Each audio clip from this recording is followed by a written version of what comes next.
What's the deal, y'all? This your man King Eric, the media assassin, coming at y'all with another video. So I want to talk about this beef here going on. Well, not beef, but issue going on between Shaq and Shannon Sharpe. Now, how this started was Shaq had a real sharp critique of Djokovic, who was possibly the top center of the NBA today. And people are feeling that Shaq criticism towards Djokovic was a little bit too harsh. It came across very spiteful, but yet in a backhand way, he was saying, "I love you," and Shannon Sharpe called it out. He called it out, and Shaq responded saying, "Oh, you a gossiping queen. You need views off me. I got more money than you. Don't make me tell you what you had to do to get the job. Yada, yada, yada, yada, yada." But I'm going to tell y'all what this is really all about. Number one is Shaq is clearly insecure. He's clearly insecure and sensitive, especially about his position. A part of it is the fact that Shaq is right now is a part of their old vanguard.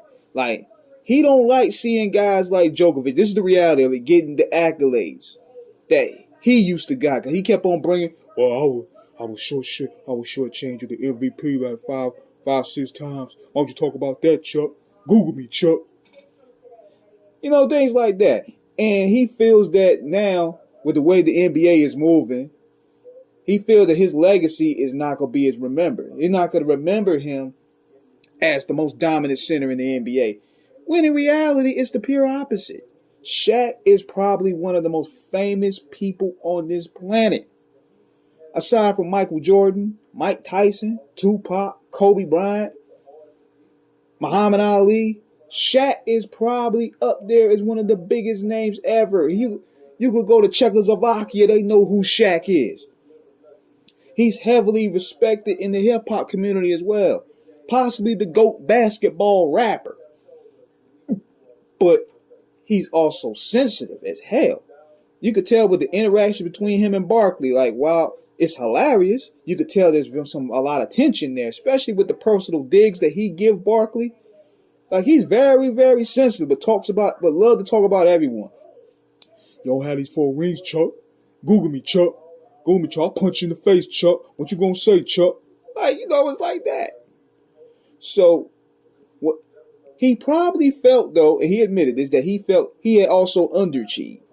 Like, he even said it himself. Had he stayed in shape, and Kobe and Shaq stayed together, I'm gonna tell you this.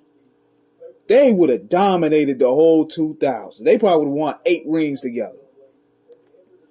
But the egos, the injuries, by 2003, it was enough. After that third three-peat, it was enough. Especially when Kobe being the type of person, he ain't going to take orders from Shaq. Because Shaq seen it like, this is my team. It's my team, Kobe. Kobe ain't the type that's going to take that.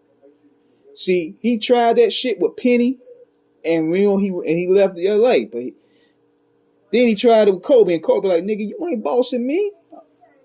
There's 2 alpha males on this team, and nigga, I'm not bulging. So that's why Shaq went to Miami. But under that Phil Jackson jurisdiction, them niggas would have had at least 7 or 8 rings, guaranteed. But the main issue on why Shaq is really upset of Shannon Sharpe, like he's lashing out, it ain't because of pro ball. It ain't because of rap. It's his wife. And like Scottie Pippen, they take it out on the wrong people. His wife came out there and said she didn't really love him. And that had to sting. Now, granted, Shaq is a celebrity. I'm pretty sure he bodied millions of women. But this one here had to sting. This woman, no matter how you slice it, is the mother of your children. Y'all Pella taught together. Y'all went to Disney together. She came to your championship parties. Y'all had children. She is a reflection of you. So what he did was, like he did Scottie Pippen, he took it out on the wrong people. He took it out Shannon Sharpe. And Sharpe was right about a lot of that shit. He called Shaq out on a lot of what people are saying about him, even though Shaq in his prime was a beast. I'm not taking that away from him. Once he found that winning formula under Phil Jackson, he was a beast. He was a beast of the post. But when he gained weight and started becoming injury prone, that's where it started to go downhill for him. and he didn't have the court vision or pass game like Joker does today. He was just a dominant, beastly motherfucker who, in his prime, nobody could stop. Shaq was straight bullying niggas in that paint. But when those injuries and that weight piled up, he couldn't match his potential. He got lazy. He admitted. And that's what hurt his career. Later on, after Miami, that was it. He went to Cleveland. He went to Phoenix. He went to Boston. He was basically a journeyman in the later parts of his career.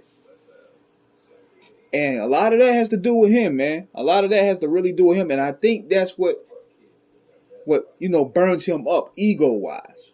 Because he knows he could have accomplished more. He felt he's still underachieving. So he still have to play on to the most dominant big man moniker.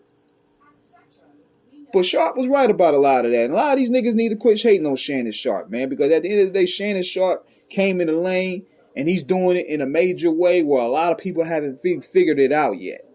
So big shout out to him, man. So let me know what you guys think in the comments. Subscribe and the like button. Peace.